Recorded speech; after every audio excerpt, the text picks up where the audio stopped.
A little bit of the thank you guys and never give up. Yeah, That's same true. thing. Same thing. Was it something you set out to do? This particular job? Yeah, this one. This particular job. You no, said I was given this job.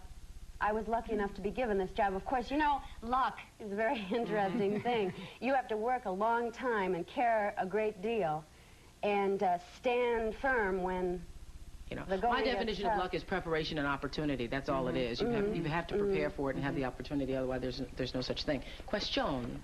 I'd like to know if your husbands or boyfriends get jealous with you working with these guys. There's a lot of. They're so popular. A lot of sleazy talk going on. Do you have any trouble with that? I think no. I think that they understand it's really in the begining of the whole relationship. The whole idea is. Now, who's married here and who's not?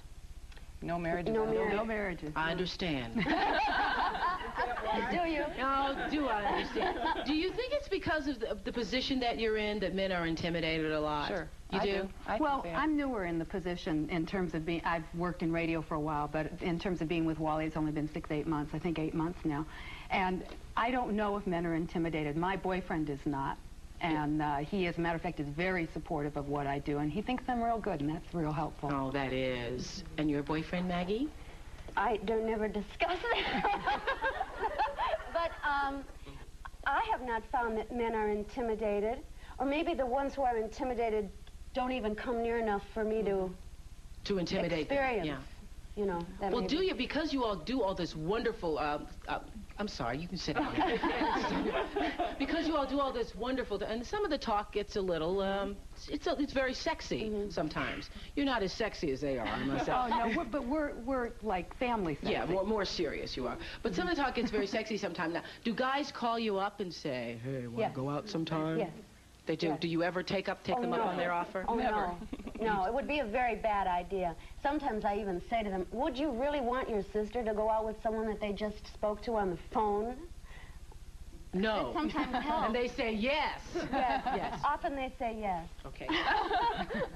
Denise, I want to ask you a question. Is Wally Phillips as romantic as his music as he plays? I've been listening for years. He has gorgeous music.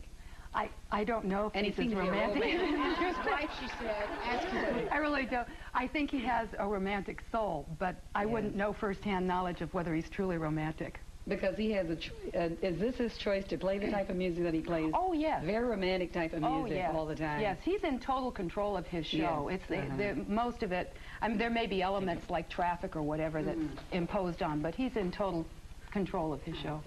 Total control of the show. We'll be back with more questions from our audience in just a moment.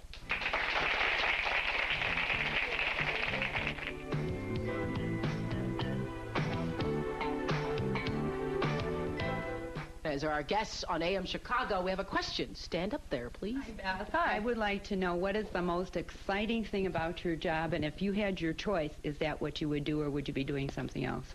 What is the most exciting thing about my job? The most exciting thing about my job is that I get paid for working 3.5 hours a day.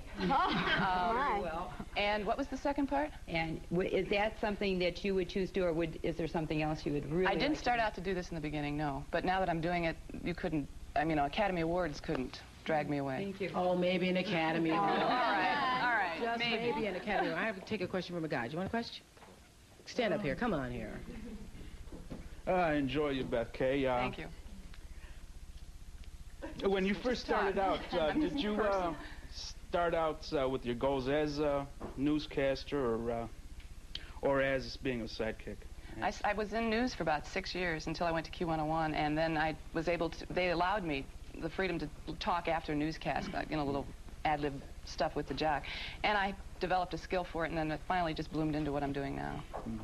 Do you expect to have a future as a newscaster, or just never remained again. as... No, never again. No offense to Denise, but no, I don't. I didn't enjoy it then, and I You know what? wouldn't go Well, back. and because news is restrictive, you have to be a serious person sometimes. Well, I don't know. You do not? You do not? Well, I think you do, yeah. Yes, hi, my name is Helen, and I would like to know, do you have to go to school for what you do? Well, I guess I'll have to let the secret out now. I have a degree in dance, not in news. It usually surprises You have people. wonderful legs, too, Denise. Can we get a shot of Denise's legs? They're your legs are out.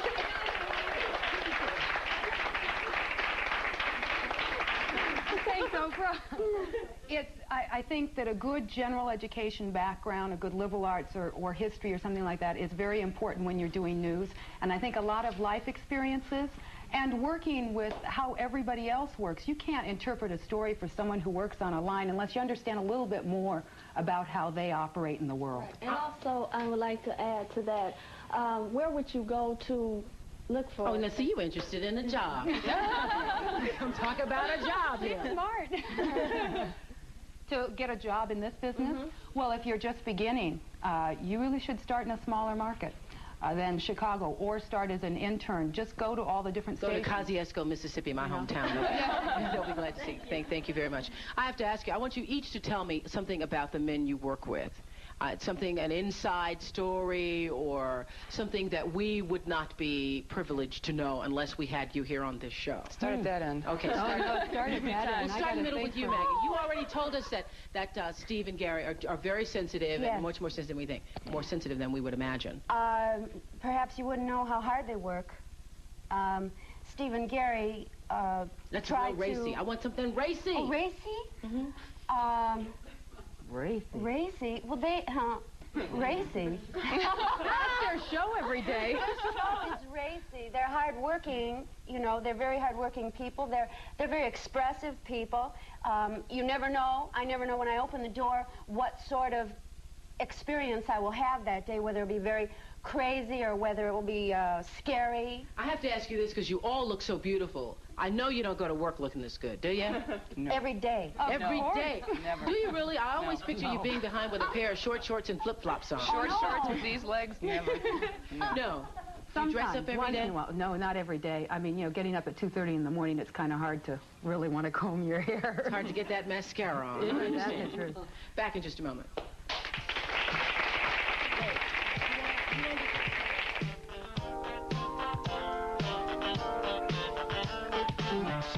Jackson fans unite. AM Chicago is bringing you the look-alike show of the year. We will be live from Cinderella Rockefeller in Arlington Heights with more than 25 look-alikes. They'll just be all over the place. There'll be performances and more. If you want to attend, write us immediately because this is Monday. Right now for tickets, AM Chicago look-alikes, 190 North State Street, Chicago 60601. Be sure to include a self-addressed stamped envelope, and tomorrow our special guest will be Cosmopolitan's Helen Gurley Brown. If you'd like to be part of our audience here in the studio, call us right now at 591-9000. We'll be talking about how to turn a man on and other things. Any secrets on how to turn a man on, Beth Kaye? We thought maybe you could... Possibly meeting him at the door in cellophane or something. Cellophane. Maybe. You didn't... I have to ask, you didn't get to tell me about a special racy whatever about Murphy. Robert is exactly the opposite. He may not appreciate this, but he's exactly the opposite of what he sounds like on the air. He sounds rude and obnoxious and caustic, and off the air he's very sensitive, very vulnerable, and he likes fine things, which I'm real surprised. He comes to to work every day in a suit. That early in the suit and tie, hair perfect. His hair is so pretty compared to mine. I swear to God. That's amazing. Suit and tie, the whole bit. Wally Phillips wears a suit? No, Wally does not wear a suit. He's in the flip-flops. He wears No, he never dresses quite that I understand, though, you have a wonderful beauty secret. It's something called a bag bomb. What? Do tell us, Denise. Oh, heavens. A bag bomb is something that they use, this is terrible, on cows' udders to keep it moist in winter and stuff. They use it on animals, but when I was in Vermont, I have this problem with chapped lips. I tend to bite it off, so I have to put it on a lot. And someone in Vermont told me, oh, here, why don't you use this bag balm? And it worked great. Well, Wally asked something, what I used on my lips, and I said bag balm, and everybody laughed, and we had calls coming in. Where do you get that bag bomb? We'd like some. Oh, no, not again.